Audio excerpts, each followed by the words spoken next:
बोली बोली छठी मैया की जय।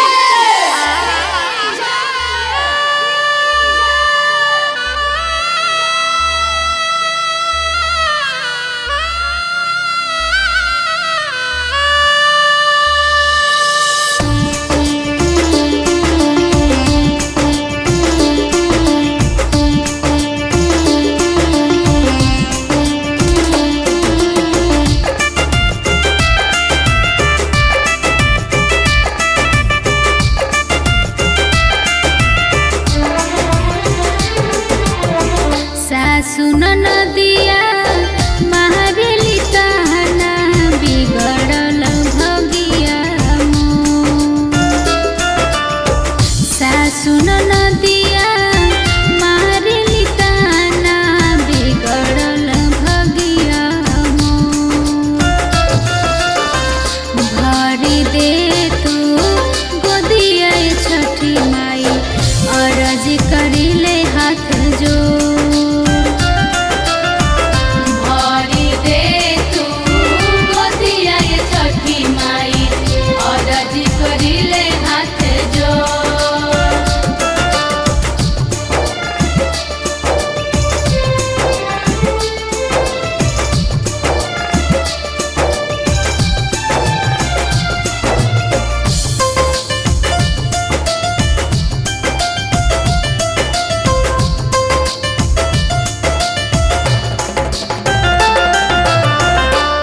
सुती मुँह नाही देखेला देवरवा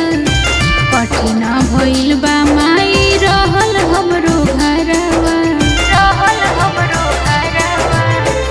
उठी सुती मुँह नाही देखेला देवरवा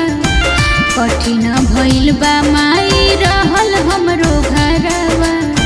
मन करे खाली हमहु जहरवा उठते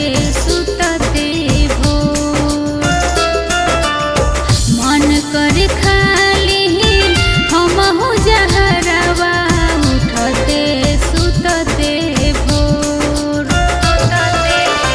भरी दे तू गोदिया छठी माई अरज करिले हाथ जो भरी दे तू गोदिया छठी माई अरज करिले हाथ जो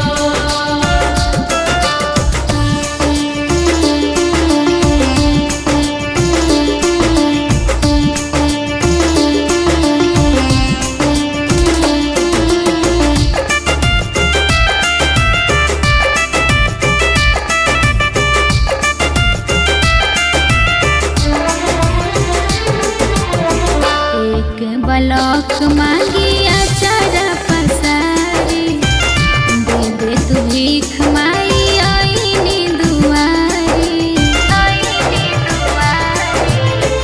एक बलक मांगी अचारा पसारी दे दे तू भीख माई आईनी दुआरी अपन सवांग नहीं